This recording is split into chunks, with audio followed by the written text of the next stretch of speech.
Hello and welcome to the CUFI UK podcast for Zion's sake. My name is Alastair, this is Alex. Hello. And we're glad that you can join us as we discuss some of the latest issues relating to Israel. Alex, last week we discussed the topic of hypersonic missiles, which a hypersonic missile that Iran unveiled, that it claimed could reach Israel in 400 seconds. We talked at length about that, up to 15 times, I think it was, the speed of sound that it was claiming. Yep. And, of course, we expressed concern and reiterated the importance of speaking up against Iran's missile development, nuclear development, and the involvement of the IRGC. Now, we're going to pick up on that today in this podcast because, I mean, this shouldn't surprise us, should it? Not that really. Israel is one step ahead. Yep. Yeah, so it's been revealed this week that Israel has now announced a new weapon which can actually shoot hypersonic missiles out of the sky. So last week, Iran was boasting that it could, like you said, hit Israel in 400 seconds, 7 minutes with a hypersonic missile. And now Israel's come out saying, well, we've now got the Skysonic, which can be launched into the air and intercept these hypersonic missiles. And it is a counter to Iran's weapons, which looks like it's been in development for a long time by Israel. Obviously, Israel has good intelligence gathering on Iran, so it would have known for a long time that it was developing this hypersonic missile, and Israel was ready to counter it with the Skysonic. Yeah, definitely. I mean, this is really reassuring, as you say. Israel is watching Iran closely. I mean, it should be noted that these hypersonic missiles are something which only Russia, China, and now Iran have within their possession. And the significance, of course, is that these can evade the standard anti-missile defense systems, right? And they can do that by going in and out of the atmosphere. But Israel has announced this, so this is something that will intercept. Yep. And you know, protect Israel. Yeah. Which is fantastic. Yeah, and so it hasn't yet been revealed fully. They announced it this week with a video showing what can happen. But actually next week they are going to unveil it officially at the Paris Air Show. So this isn't just Israel making up stories and saying, oh, we've got a counter to it. They're actually going to be revealing it in Paris next week. Yes. So next week we should hopefully have seen it in action, or at least seen parts of it in action. I don't think they're going to reveal everything about it yet because they obviously don't want Iran to know too much. But this is a real weapon. It's, you know... Yeah, well, Iran needs to know that Israel will defend itself. Oh, exactly. You know, I was thinking, what's the difference between a hypersonic missile by Iran and this Skysonic anti-missile system from Israel? And that's a hypersonic missile, has all the hype. Yeah. And Iran claims with a lot of hype when it announces that it will destroy Israel, it will wipe Israel off the face of the map. But Israel's Skysonic, a missile, will be revealed, as I say, at the Paris. It's quite interesting that it will be on display at the Paris Air Museum. Air Museum. Air Show, my apologies. Because so many innovations which are come out from Israel have an impact across the world. Yeah. You know, there are other countries which are using Israeli technology. Yes. And we have to look at this as well for defense of the West, the UK, as well as other countries who are allies to Israel. As you said, the only people who have hypersonic missiles at the moment are Russia, China, and Iran. Obviously, there's tensions at the moment between Russia and NATO with the Russia-Ukraine war. The hypersonic missile has been used in action only by Russia against Ukraine. And so I have no doubts that in the future, this Skysonic missile, which is going to be used by Israel to defend itself from Iran, is likely going to be either sold or the technology shared with Israel's allies, including the UK, the US, and so forth, so they can counter any threats from Iran from Russia or from China in the future. Yes. And the thing with the hypersonic missile, we've spoken about this before. Hypersonic missiles are not only very fast and can evade traditional weapons defense systems, but they can also carry heavy payloads such as nuclear weapons. Yes. And so the possibility of a nuclear attack with a hypersonic missile is growing as the years go by and as technology advances. So therefore, having a counter to the hypersonic missile and in the future possible nuclear hypersonics is obviously very much needed by NATO and other forces. Yeah, absolutely. Well, this actually came up in the Houses of Parliament this week at the questions to the Foreign Secretary. There were a number of things relating to Iran which came up in that session, and James Cleverly, the UK Foreign Secretary, addressed them. Firstly, he did respond to a question regarding the hypersonic missile, which Iran unveiled, and I mean a pretty standard response, but he acknowledged the fact that the UK is working closely with partners, international partners, to try and dissuade Iran from increasing its military presence. And he said that we continue to maintain our policy that that's Iran, should never be a nuclear weapons state, and that they're keeping a close eye on other weapons technology development. Unfortunately, he did stop short of announcing or making any real constructive comment on prescribing the IRGC, the Islamic Revolutionary Guard Corps.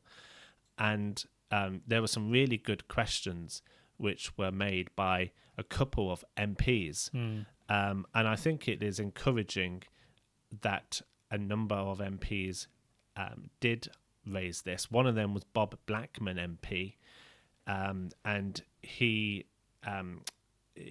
raised the issue of the hypersonic missiles, and a number of other things.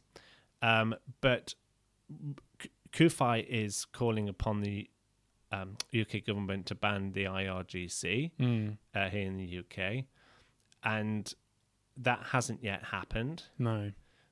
And I think the fact that some MPs are raising this in Parliament, I mean, we can, I think it is credible to assume that people writing to their MPs are making a difference. Yeah. And so I would encourage, if people listening haven't yet contacted their MP, to do so, because even if it is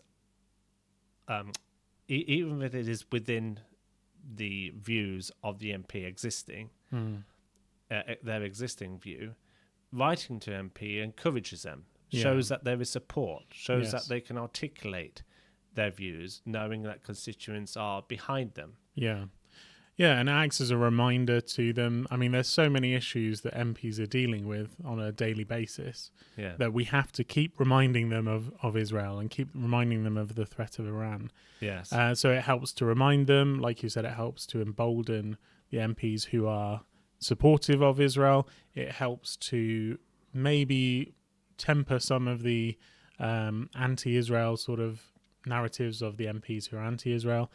But that's the thing, we have to keep this on MPs' minds, because there's so many other things that will distract them. There's so many other debates and so forth.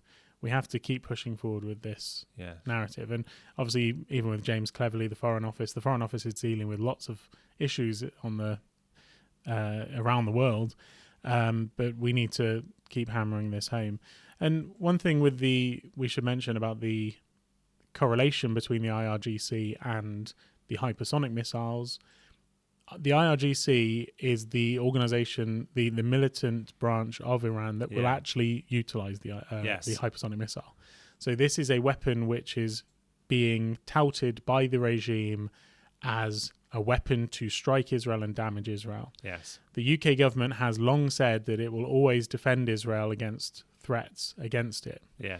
And one of those threats is Iran. So why is it that we are allowing the IRGC to continue to operate in the UK, to have freedom of, for example, free access to some of our universities and, those sorts of things, when the IRGC is the group that will use the hypersonic missile if they ever need to use it. Absolutely. Yeah. Absolutely. I mean, I'm glad you raised that, because that was one of the things which was raised this week in the Houses of Parliament in these questions to the Foreign Secretary. That is the report that we spoke about last week in the previous podcast about 11 British universities that have apparently been working with Iranian scientists at UK universities that are working with Iranian partners on various applications that could have dual purpose, so they could be used for Iran's military purposes. One of those was in the area of drones. Of course, Iran has been using attack drones in Ukraine, and they've been providing Russia with the attack drones. Is that correct?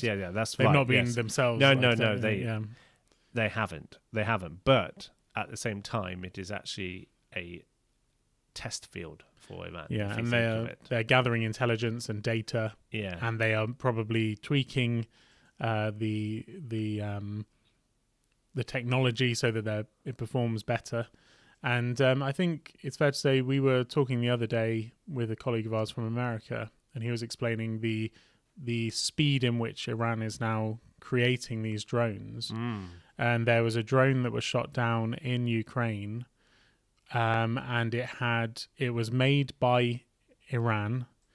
It had parts in it, a processor which was made in China in February, I think it was, and it was then being used by Russia. So it's only a few months it shows that correlation again between Iran, China, and Russia, how they're all working together, creating, sharing intelligence and so forth.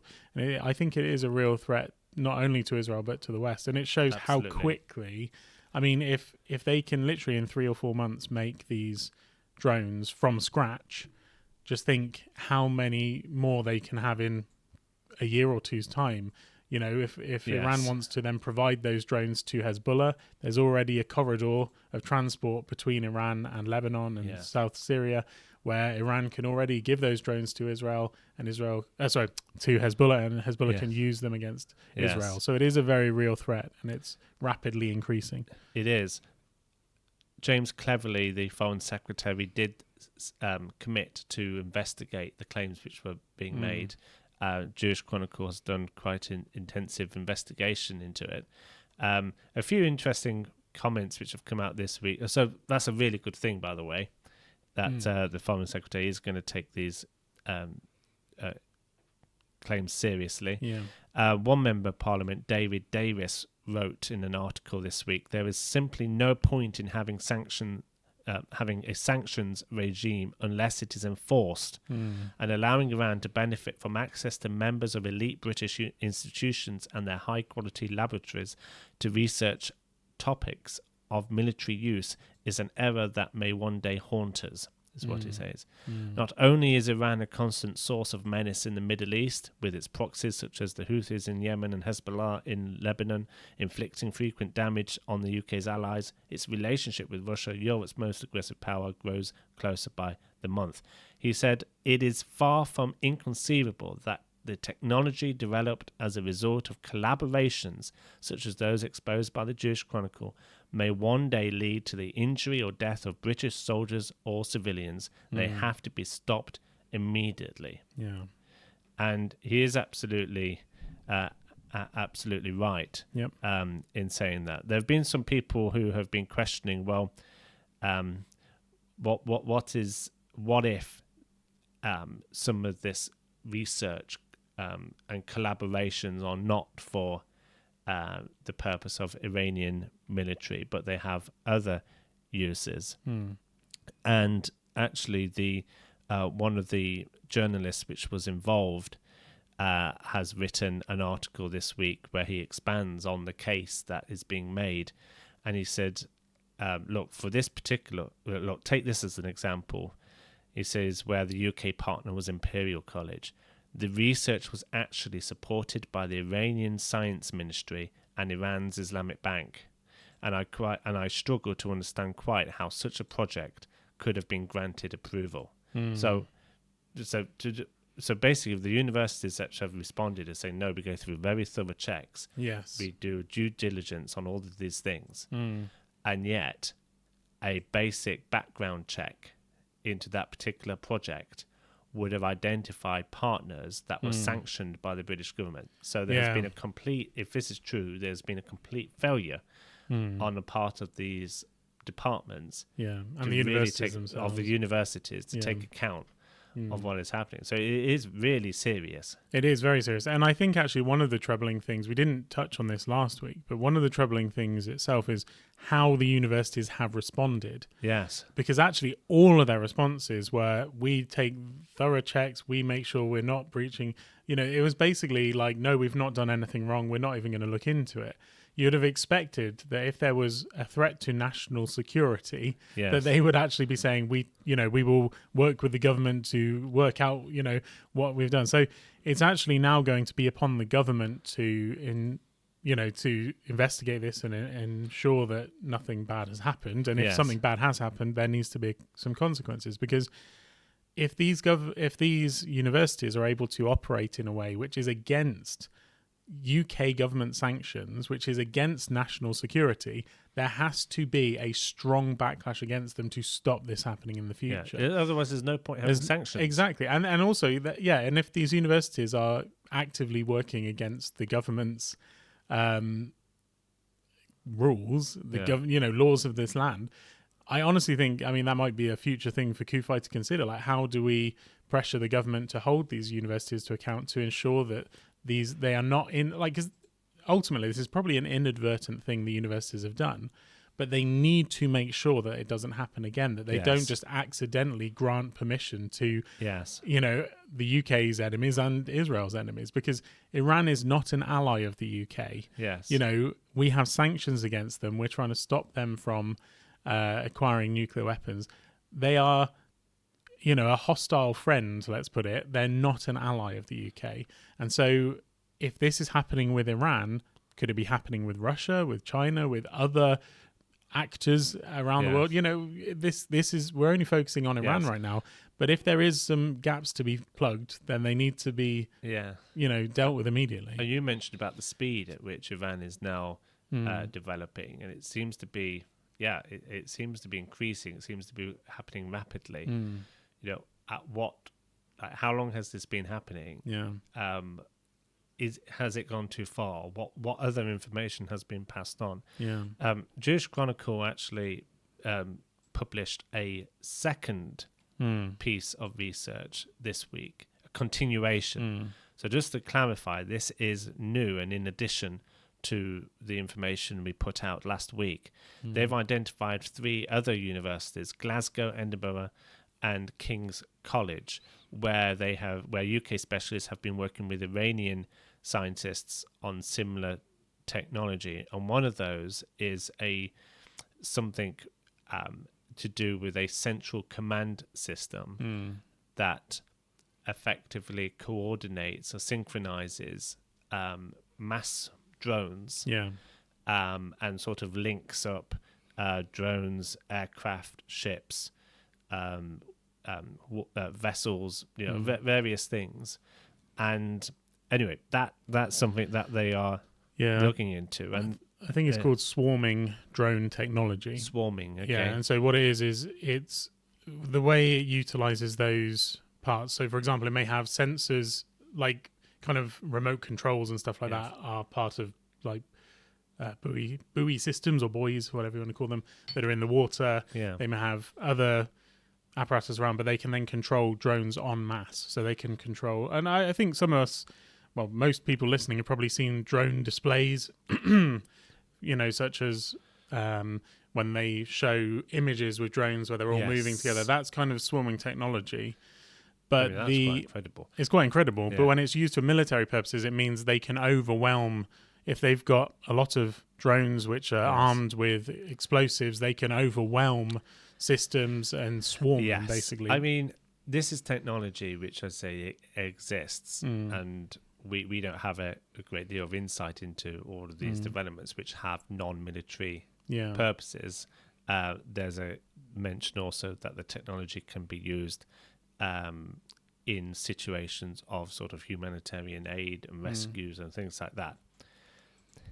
But if the Iranian regime comes knocking on your door and wanting to work with you to develop, swarm drones, the red flags and alarm bells should start to ring, don't you think? I would imagine. There have been a number of military experts which have spoken out regarding this. One of them is Farzin Nadimi, who's an expert on Iran's military, and he's a senior fellow at the Washington Institute. He said initially Iran developed drones for reconnaissance and gradually started working on the suicide drones. From the very earliest stage, universities were involved. Shahid Beheshti University is known for drone research. They have very strong faculty. They develop young engineering graduates who later join the Ministry of Defense, or IRGC. And another one, Dr. Yehushia Kalinsky, a specialist in laser technology at the Institute for National Security Studies in Tel Aviv, said that the research involving Iran and British universities had very clear military value. He said, quote, "The papers are extremely important. They reflect the dual use of unmanned aerial vehicles, and it's clear the Iranians could exploit this research for a military purpose. Each paper is important on its own, but taken together they suggest a new paradigm for wireless communications that could be used on the battlefield, giving you extremely precise control over a fleet of drones. This could be a game changer, used to maintain command and control not only over a drone fleet, but ground forces too." He said, "People may try to defend these collaborations on the grounds that there could be academic freedom, but in my opinion they pose a real threat owing to the dual use of these technologies, and we have to be very careful." He said the Iranians already have enormous technical capability. And there are more. You can read more about this in our article, which is on our website, supporting the concerns. And as we said, the UK government, the Foreign Secretary, is going to be investigating it. And let's hope that something is done about it. Yeah. And I think what you said before with Iran, like our universities need to stop being so naive, because everything we see with Iran, I mean, later on in our article, there's an expert from the Washington-based Missile Defense Advocacy Alliance, and he says in dealing with Iran, you can't conceive of research as you can't conceive of research as a pure academic project because of the regime. We need to be much more careful. Basically, people need to understand that everything Iran touches it goes to a bad way in a way. Like when we have it in terms of like any time that Iran is dealing with international affairs or anything like that, it's doing it for its own nefarious purposes. Yes. You know, when there is the Strait of Hormuz, for example, where Iran claims that it's their territory, they are using basically terror to put pressure on the rest of the world to stop, to kind of disrupt the trade routes between different countries. When it's dealing with different countries in the Middle East, for example, Saudi Arabia and so forth, it's got the Houthis carrying out terror attacks. It's purposely attacked oil reserves in Saudi Arabia a few years ago, which increased gas prices for the whole world by 20%. Wow. It's done a lot of things which are bad on a number of levels. Yes. And for anyone to think Iran is operating on, in good faith is extremely naive. Yes. And I mean, we've accused our government of sort of treating Iran too nicely when it's come to like the nuclear deal and so forth. But I think it's like, hopefully this will be a wake-up call to people that they cannot trust Iran because the regime is actively working in any area it's involved in. It's sort of, unfortunately, going the evil route kind of thing. I don't know if I'm making myself the point clear there. And so, and we're not saying, it's kind of like the whole thing with with villains in movies. You never see them being humane. You never see them. You never see Darth Vader stroking a cat or being kind to someone. You always see him being evil, kind of thing. And I know Iran isn't purely evil. There is some good in Iran. There's definitely good people within Iran, but the regime itself, unfortunately, it does carry that sort of that air about it, where everything it's pursuing is for one goal, and that one goal is the destruction of Israel. Yes. And that is not a good thing. They are religious zealots that are being pushed forward from, with evil intent, and as a result, you cannot trust that regime. No, so we need to get that message out. That's the message we need to get across, and that's why at CUFI we are calling upon the UK government to ban IRGC. When Theresa Villiers, MP in Parliament this week, raised the issue, the Foreign Secretary said, "Well, we don't discuss proscriptions, not prescription. We don't, we don't discuss proscriptions in, publicly." And the word, the word on the street is that we are wanting to maintain an open line of communication with Iran, and therefore we've not yet banned the IRGC. But I would contend that the communication with Iran, whatever communication we need to have with them, which is hopefully telling them not to develop a nuclear weapon, but whatever communications we need to have should be able to exist whilst having a ban on the IRGC. I don't really see why the two things are in conflict with one another. No, exactly. So please, if you haven't already done so, contact your MP if you're a UK resident at the website www.cufi.org.uk/IRGC, which stands for the Islamic Revolutionary Guard Corps, IRGC. Please go on to there, type in your postcode, select your address from the drop-down, check the letter which we have written for you. If you're happy with it, then that's wonderful. We've constructed the letter in a way which we hope will be effective. You can edit it if you wish to, or you can leave it as it is. Hit the send button. It will go to your MP. It takes just a few minutes, and your MP will hear you. And we can already see the data map of how many constituencies have heard from pro-Israel supporters, from CUFI supporters, and it is really encouraging to see. But one more email, or not just one, lots more email, will really help to increase the volume and to make sure that that Parliament is aware of it. There's a lot happening in British politics right now. Well, I think we could say that all the time. Yeah. But there's a lot of issues, and we need to raise the profile, I think is perhaps the best way of saying it, to raise the profile of this issue, because it's one of the most serious issues which is facing this country, the security of the West, and of course in standing with our greatest ally in the Middle East, and that is the state of Israel. Israel is going to defend itself come what may. They are developing supersonic, skysonic, super duper anti-hypersonic missile technology, which it is very kindly probably going to offer eventually to the world. Israel is going to defend itself. God is going to defend Israel. And meanwhile, we are sitting on the fence, it would seem, in British politics in relation to this critical matter. And quite frankly, we need to distinguish who are our friends and who are our enemies. Exactly. Right? We love our enemies. We want our enemies to change their ways.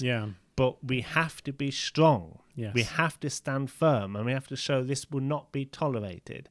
Because soon the situation which is faced, or the accusations which are being pitched towards UK universities, if that is not nipped in the bud, we will have a really even bigger problem on our case, and it might not just be from Iran. Exactly. It could be from other parties as well.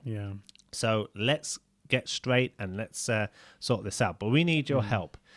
When it comes to defending Israel, we are a voice here in the United Kingdom which is speaking the truth And we know you're watching this. We know that you are standing with us. So please join us with our campaigns. And if you feel led, and we hope you might be led, to support us in other ways, such as by donating, so that we can continue to make an impact in the UK for Israel, please go to www.cufi.org.uk/donate, and there are options to either make a donation on a monthly basis or a one-off donation, a single amount, however you might be led, because it really does make a difference, and it is needed. Yeah. And you're blessing Israel by doing so as well, which is what the Lord is certainly honours. So thank you very much for your support. Yep. Moving on, Alex, if we may. Yep. You picked up some interesting research this week, which might surprise a lot of people. I was certainly surprised by some of the statistics which you raised. So do you just want to share about attitudes towards Israel within the Palestinian territories? Yeah, definitely. So, there was some new polling that was released to mark the 75th Nakba, as they call it, the catastrophe, as they refer to it as, otherwise known as the day Israel was reborn. 75 years. But it's looking at Palestinian attitudes. This is a Palestinian-run survey done by PSR, which is the Palestinian Center for Policy and Survey Research. And so it was conducted between the 7th of June and the 11th of June with a 3% margin of error. And it was face-to-face interviews. They found a number of things. One of the most shocking statistics is that Palestinians, 52% of Palestinians think that terror is the best way to defeat Israel. And so, that's the majority of Palestinians who see terror as the best way of defeating Israel. Terrorism. The second best thing is popular resistance, which is, for example, the boycott, divestment and sanctions movement, BDS, and also using organizations like the UN and other global bodies to attack Israel. So that was 22%. So that's a total of 74% think that basically attacking Israel either physically or politically is the best way forward, or economically as well, I should say. And then there was only 21% of Palestinians who believe that peaceful negotiations with Israel is the best way forward. Wow. And I think that reflects a number of things. I mean, when we move on from those statistics, what we actually find is that the support for terror is reflected in also the support for peace with Israel. And so, I mean, should we break down the terrorism one first? Or? Well, I think it's important to break down because I'm not sure how this was conducted, but asking Palestinians if they think that terrorism is the best way to, quote, end the occupation, I would imagine it is, that's an interpretation of it. Because there are, they would not necessarily view all of the actions of even some of the groups as terrorism. But I've seen some of the other research which definitely supports that figure. Yeah. And demonstrates that actually they are supporting terrorism. Yes. I should point out, I am saying terrorism. Yeah. They were not asked, do you support terrorism? They were asked, do you support armed resistance or armed struggle? But every Palestinian knows that armed resistance is support for terror groups, support for suicide bombings, shootings, stabbings, car rammings against individuals, against Israelis, I should say, whether they are civilian or non-civilian. And 71% of the Palestinian public are in favour of forming new armed groups like Lion's Den. Yes. And 23% are against them. And that reflects the exact same statistic. But even more so, that's 71%. So the people who support the popular resistance, BDS and so forth, they're not saying that they don't support terror. They're saying that it's not the best way to defeat to defeat Israel. Yeah. So 71%, which if you add up the 52% and the 72%, as the 22%, it comes to 74%. So there's only a 3% difference there. But 71% of Palestinians support terror groups such as Lion's Den being formed. But additionally to that, 86% of Palestinians say that the Palestinian Authority has no right to arrest members of Lion's Den or other terror groups or prevent them from carrying out attacks against Israelis. So the support for terrorism is not just the 52%, it's actually more than 70% guaranteed support terror. Yeah. And that is a shocking statistic because, I mean, Lion's Den, they are non-affiliated. They are young Palestinian men who have been radicalized to carry out terror attacks against Israel. Yeah. Most of the terror attacks that Lion's Den have carried out have been against civilians. They have murdered children. They have murdered adults. They've murdered Israelis in similar attacks to the lone wolf attacks that we see ISIS carry out. So car ramming, shooting, stabbings, that sort of thing. For the majority of Palestinians to not only support that, but say it's illegal and wrong for the PA to stop those attacks, it just shows an absolute breakdown in moral values, I would say. And it's so sad because it shows the... it is sad. Yeah, it shows how much brainwashing there's been, how much of like a hatred to Israel there is within the Palestinian territories. You know, absolutely right. Yeah, and I think that then also goes into support for whether there will be another intifada. So if anyone listening doesn't know what the intifadas were, the first and second intifadas were basically bloody campaigns, brutal campaigns by terrorists who murdered Jews. There were 1,400 Israelis were killed in the first and second intifadas, and a lot of them were killed by suicide bombings and so forth. And it was such a big...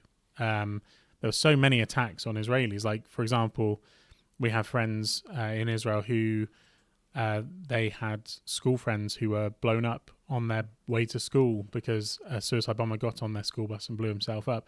And it was things like that caused Israel to then build the fences and the walls and stuff to stop these suicide bombers just being able to freely walk into Israel and kill innocent civilians.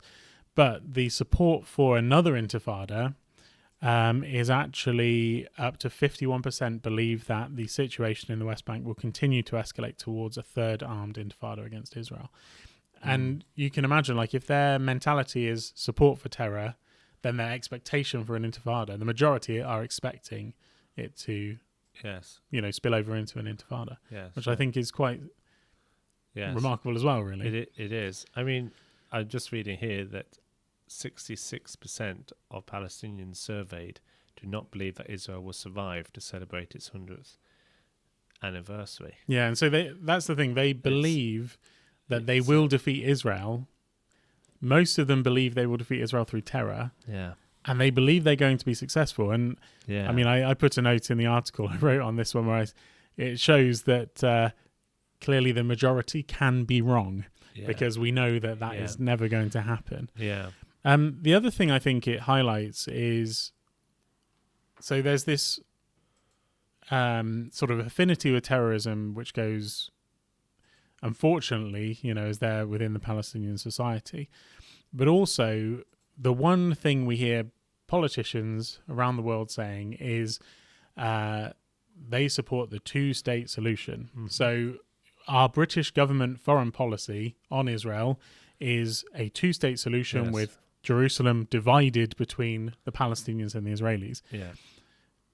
That position is put out there because that is the government's way of appeasing both Israel and the Palestinians. Yes. However, both Israel and the Palestinians completely reject the two-state solution, with Jerusalem being divided capital, because both claim Jerusalem is their capital, right?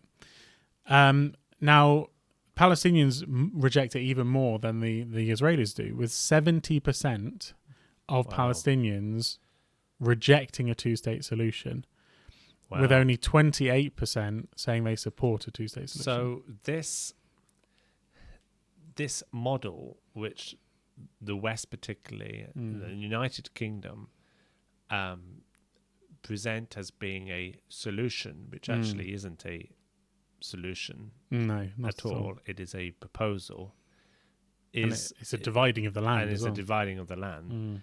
Is not supported by the Palestinian people, and yet it is always sort of the default position for anything that is presented that might be perceived to favour Israel. It's like, no, we support a two-state state solution, which is actually the West imposing imposing a plan effectively on two people groups, neither of whom actually want. I mean, it's sort of like it's a presentation of history repeating itself. Yes, exactly. Yeah. And actually, Israel has a right to self-determination.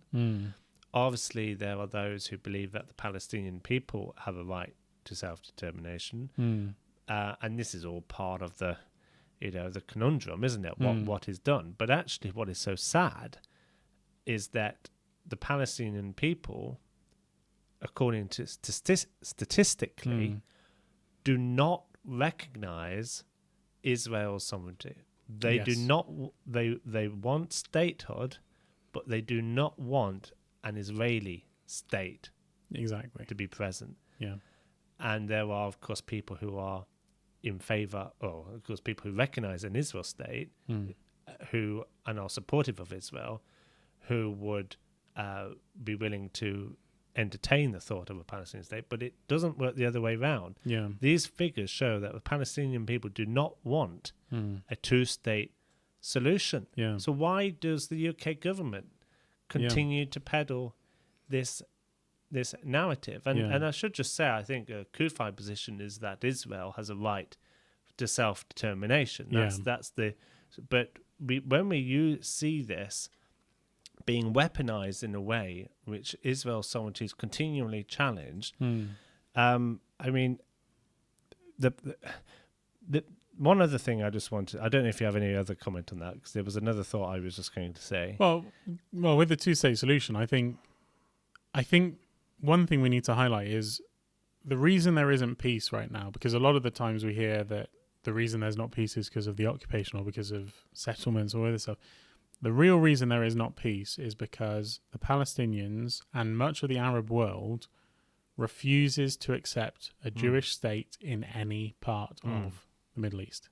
That is it. Like you said, the two-state solution, and by the way, the Palestinian leadership has never accepted a two-state solution. No. They have said things similar to, we're committed to a two-state solution kind of thing, but they've never... founding, of course, it had an opportunity. Yes, but for a state. Yes, that's right. But the thing is, if the Palestinians ever accepted any state, which was not all of the land of Israel, that would actually be giving recognition to an Israeli state. Yes. And that is something the Palestinian leadership has never, ever done, because any recognition would actually defeat their argument, which is they believe that the whole land is Palestine. They believe it belongs to them. It's always been theirs. The Jews are illegal squatters, this kind of thing. That is what they believe. They're completely wrong in that. But if they ever let up on that narrative, then it actually gives recognition to Israel. And as soon as they've given recognition to Israel, that means Israel is ratified, in every form of international law. They will never, ever have a claim against it because... that's why the Palestinian leadership rejects it. That's why Muslim nations reject it. And actually, some of these peace agreements have, with the Abraham Accords and things, they're like, hang on, you're now giving recognition to a state of Israel because you are recognizing, you're making a formal agreement. And so that's why there's been these sort of tensions within it.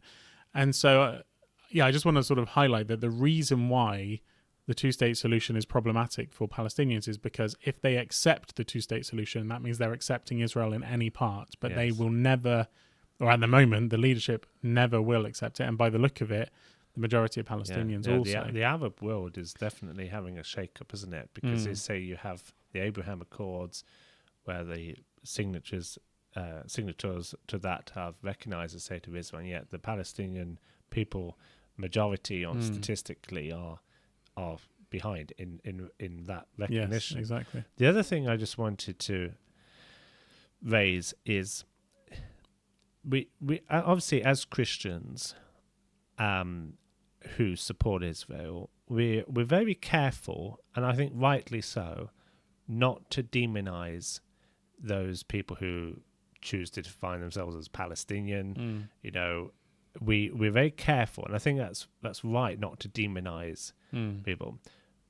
Statistically, this research definitely does not present the majority of Palestinians in the best light, and I think we see this dynamic taking place when there are terror attacks, and we see streets filled with particularly men and young men dancing, singing, setting off fireworks, ladies coming with trays of sweets and etc.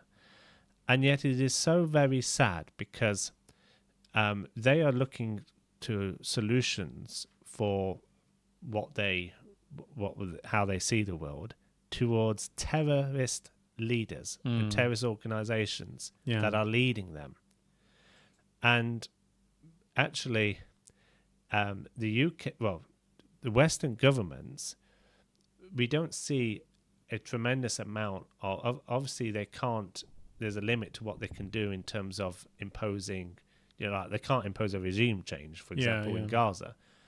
But things like channeling funds and things which are indirectly almost recognizing those leaders is actually, I think it is serving this issue. It's fueling it. Yes, and actually the Palestinian people, our hope and our prayer is that they will see the evil of their leaders, the evil of the indoctrination, which is raising generation after generation of hate towards the Jewish people.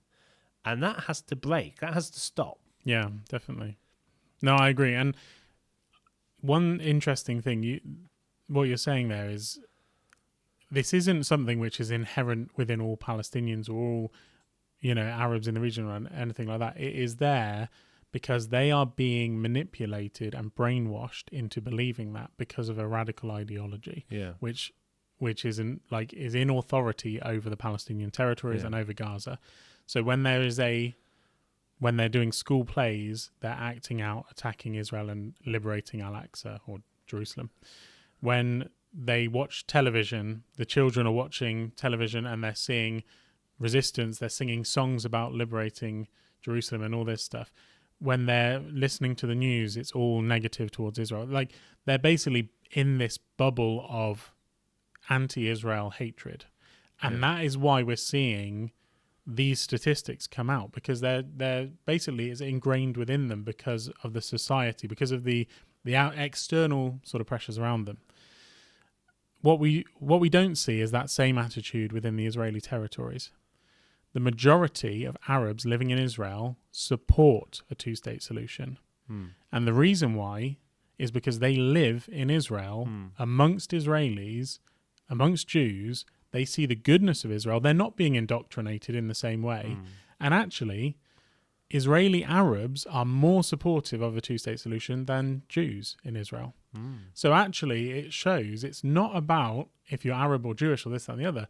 It's how you're treated by society and how the indoctrination is and so forth. Because there isn't that indoctrination within Israel, the Israeli Arabs are far more supportive of two-state solution. They're far more not supportive. Well, most of them are supportive of Israel, but they're even the ones who are anti-Israel. They're not as radicalized. They're not, they're not thinking that they want to destroy Israel. They're thinking they want a state alongside Israel. They want peace with Israel. It's that kind of narrative. And so the extremes are far less within the Arab population of Israel because they see the truth. Whereas in the Palestinian territories, they're not shown the truth. They're only shown lies and distortions, and they're fed these lies constantly throughout their lives. And so all I'm trying to say is it's like you can see the not the end result, but you can kind of see the difference between, and some of these people will still classify themselves as Palestinians who are living in Israel, and yet they don't hate Israel because they see the goodness. Whereas, unfortunately, majority of Palestinians who live in the Palestinian territories don't have that same revelation, unfortunately. Yeah. Does that make sense? Yeah, absolutely. I think also we talk about support for, some of these statistics showing about popular resistance, quote, and supporting these groups. I've certainly witnessed over here in the UK a tendency for pro-Palestinian groups to certainly call, to sort of kind of follow these trends in a way, in terms of calling for resistance, etc. And I remember once when I did a radio interview, and the person who they interviewed prior to me was this was at the time of the May 2021 conflict, and the lady who was on that call was obviously pushing the pro-Palestinian lies, but she actually mentioned Hamas and expressed the support for Hamas, and this was in England, on the BBC, BBC, and I was interviewed following her, and I remember bringing up at the time, like, your previous caller, do you realise, just expressed the support for a terrorist organisation. Yeah, exactly. And that was a pre-recorded interview. Yeah. And I said, do you realise? But I got to hear it pre-recorded. Yeah, because they. And I said, you realise you just supported a terrorist organisation. Yeah. So she wasn't even just giving. It wasn't live. It wasn't live. Yeah. And she wasn't just giving an anti-Israel complaint. She was endorsing basically the terrorists. Yes. Right? Yeah, I know. Sorry, can I just break that down for listeners a bit? Because just to clarify there, you were live. Yes, I was live. They had just played her clip for you, which they pre-recorded, and they had played it before. Several times.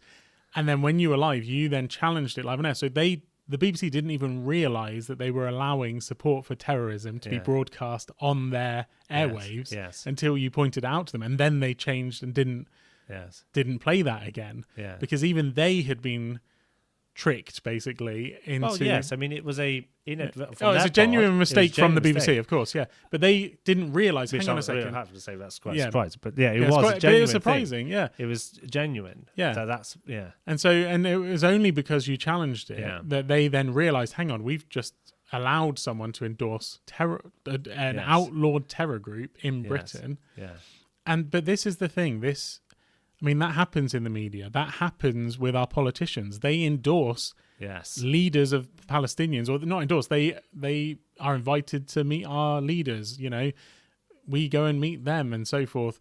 A lot of Palestinian leaders are involved in some way in either incitement or actually within terrorism themselves. Like Mahmoud Abbas has blood on his hands. He funded the Munich massacre. That is a terror attack from an outlawed terror group which was funded by Mahmoud Abbas, who's now the president of the Palestinian Authority, who gets red carpet treatment around the world. He has blood on his hands. And so what I'm saying is it's very easy for our media and so forth to be tricked and to be fooled into it. Which is why I was saying, going back to this research, which was interviewing Palestinians in the Palestinian territories, is that actually this does translate when it comes to the situation here in UK, when it comes to those who are anti-Israel. Like, what are they actually calling for? Who are they getting behind? What do they mean by resisting the quote occupation? When they make chants regarding the Intifada, which we've heard recently on the streets in protests, what they are doing, let's make it absolutely clear, right? when they say from the river to the sea, Israel will be free. No, Palestine will be free. Oh. Well, I wish they did say that, because that would be better. But Israel is free. Amen. Yep. But anyway. When they say that chant. That's why I'm not a pro-Palestinian protester. You get the chants wrong. From the river to the sea, Palestine will be free. Is what they chant, and they call for intifada, which is another rhyme, which I'm not going to quote because I'll probably misquote it again. But when they are articulating that, let's be absolutely clear: they are calling for support of terrorism. Yeah, sorry, but they are. They are 100%, and they're calling for Israel to be wiped off the face of the earth. Yes, that is bottom line. That is what they're calling for. Yeah, and when this is the whole thing. It's like there's so many people who have good intentions, but they are misguided. We see so many people who will say that chant, not realizing that they're calling for the destruction of Israel. You know, and then you challenge, they're challenged on it, and it's like, oh, hang on, that's not what I'm calling for. I'm just saying I want Palestine to be free. Well, what you've actually said is that Israel will be wiped out. Now, some people, we definitely know politicians in the UK and so forth, who have endorsed that narrative wholeheartedly. They want Israel to be wiped off the face of the earth. They don't necessarily want Jews to be killed or anything like that, but they want Palestine to be insinuated. They want it to be the whole of the land in Israel not to exist, because they have that radical belief, or that not radical belief. It's more of a misguided belief, or they have deception on it. Yeah, that sort of thing. Yeah. But when it comes to like the BBC example, and like when you see people making these chants without fully understanding what they're talking about, oftentimes they are being misguided and misled, and actually are supporting the radical narrative. Yeah, and that is very troubling. That people can support it so easily without. Yeah, definitely. Well, speaking of which, that kind of comes in terms of narrative. Okay, and inadvertently, yes, subscribing to this deception and misguidance, etc. Let's move on to RyanAir, shall we? And let's close with a few short stories. Yep. Before we wrap up, and before we do, just to remind people to please like and share this video. Please do subscribe if you're not already subscribed, and comment, and try and help us, please, to try and get this podcast out more widely. We appreciate you doing so. So, RyanAir, yes. Okay, so there was a story in the news this week about a flight attendant on a RyanAir flight from Bologna to Tel Aviv. Tel Aviv, of course, a city in Israel. Yep. Except for this flight attendant, who herself was on this plane on the way to Tel Aviv in Israel, who, according to RyanAir, made a simple mistake of saying an innocent mistake of saying over the tannoy that the passengers were in fact landing in Palestine, which was a slip of the tongue, bad geography. I don't know, but I think we do know. Yes, because it wasn't just once. No. And also there are reports that she didn't just say Palestine, she said occupied Palestine. Exactly. She said occupied Palestine. Now, let's just be clear here, okay? And by the way, there are news stories on websites covering this story, and they have covered the RyanAir apology. They have covered the fact that saying it was an innocent mistake, and we're not going to, well, I don't, we're not giving her benefit of the doubt, because saying occupied Palestine to me is a deliberate assertion of her politicized view. Yes, which is shocking. Yeah, I mean, it's sad on one level, but it's shocking that, in my opinion, RyanAir have not just said we apologize about this. This one of our staff should not have made that on a flight to Tel Aviv, Israel. We understand the sensitivities and the offence that it has caused, and it was incorrect. And we will be dealing this on a on a employer-employee matter. Yeah. No, they have full-on denied that. They full-on denied it. And yet, I mean, this was a junior stewardess. The story in the Times of Israel says that the lady said Occupy Palestine. When she was asked to apologize and to correct herself, she then refused to, and that's what caused passengers to get frustrated. Some of them tried to take pictures of her, and then they were threatened with arrest on landing if they carried on doing that. RyanAir has come out saying it was an innocent mistake, as you said, and then said that a senior person stepped in and apologized. But it seems like the junior employee or junior air stewardess didn't apologize. She probably said it to be provocative. If she was younger and was, I mean, you know, if she has been to university and sort of been indoctrinated in some of this sort of anti-Israel narrative, it may have been her chance just to sort of do some, you know, radical activism or something in her mind. But ultimately, you know, I think it's disgraceful. And I also think it's wrong of RyanAir to just dismiss it. I know they don't want bad publicity. Yeah. They probably want to try and just sort of let the flames die down a bit, you know, rather than trying to add fuel to the fire, that kind of thing. But yeah, it's just a shame that RyanAir hasn't come out and said, you know, I'm sorry, we were wrong. The person was wrong and they will be reprimanded or something. Yeah. And even if it just means that stewardess doesn't ever fly to Israel, that's all it needs to be. It doesn't need to really be that she gets fired. Right? You know what I'm saying? Yeah. It's just like I don't even know what the result is. Or fly her to Tel Aviv in Israel and let her see Israel, see the truth. Yeah, definitely. Yeah, because you know, when we pull up these stories, there's not much we can do about this necessarily, but we want to correct these things so that there is a greater awareness and that the truth. It's not just the fact that we don't want to slam. No. I mean, she's done wrong. Yeah, absolutely, and we need to call it out. But we actually want to challenge it. Yeah, so that actually, no, we're not going to accept.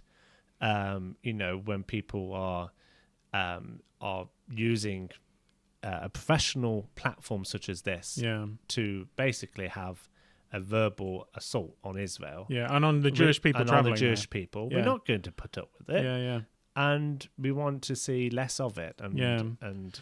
So that's why we raise it. Yeah, I think the other thing as well, though, is it also highlights just how, unfortunately, some of the younger generation, well, a lot of people are sort of taken in by this anti-Israel narrative and the anti-Israel propaganda. And I think that's just really sad. And to the point where you're prepared to actually do something as unprofessional as that in a job. Yeah, it's sad, isn't it? It is sad. So that's RyanAir. Yep. And moving on to sport, I can't believe we have covered under-20s World Cup football for 3 consecutive weeks. Yes. And so this is the third week we've spoken on this topic, but it is definitely worth mentioning because when Israel does well in sport, we definitely want to acknowledge it. Yeah. They did very well in the under-20s. Last week we spoke, they had been knocked out in the semi-finals of the under-20s World Cup in Argentina. And we didn't mention at the time that they were going to be in a 3rd, 4th place playoff. Yep. And I'm pleased to report that Israel won that match. They beat South Korea and they attained 3rd place, which is the highest ever place that they have achieved in under-20s World Cup football. And in fact, in probably the highest achievement in football, actually. Yeah, in any international football. Yeah, so well done, Israel. So that is our football update for today. And we're not going to mention Malta, England this evening. That's we will stay on course. Yep. And do you have anything else, Alex? No, well, I think we can conclude now with a scripture. And so I pulled up scripture, so Psalm 37, and this isn't any specific reason really why I chose this scripture, but I'll read it and then we can discuss it after. So Psalm 37, verses 1 to 6, and it says, "Do not get upset because of evildoers. Do not be envious of wrongdoers, for they will wither quickly like the grass and decay like the green plants. Trust in the Lord and do good. Live in the land and cultivate faithfulness. Delight yourself in the Lord, and he will give you the desires of your heart. Commit your way to the Lord. Trust also in him, and he will do it. He will bring out your righteousness as the light, and your judgment as the noonday. And so I just thought that's sort of showing actually there's a lot of evil in the world. There's a lot of people trying to do wrong against Israel, whether it's Iran or Palestinian leaders or terrorists, whether it's this lady on RyanAir who's being provocative. Ultimately, all of them are going against the Bible. Yeah. They are rejecting the truth that God gave the land of Israel to the Jewish people. And even, I will say, even our government, when it says a two-state solution, when it wants to divide Jerusalem, divide the land, that goes against the Bible. And actually, we shouldn't be held up on those things. We should keep looking to God, looking to the truth, reading our Bibles and being positive about these things, because ultimately Israel is a miracle. It is a fulfillment of prophecy. It is from the heart of God that the Jewish people will live in the land that he gave them. Amen. And I think that's what we should focus on. And so, the Lord will bring your righteousness as the light and your judgment as the noonday. It's like, God will, he will make his plans, come to fruition. He will protect his people. And I just thought it was an encouraging scripture to and as you say, not to get too discouraged by this continual erosion that we see of truth, but to cultivate. It mentioned there about cultivating. Cultivate faithfulness. And delight yourself in the Lord. And actually, part of our journey as Christians is reading the Bible so that we can cultivate a consciousness of what is truth and applying that.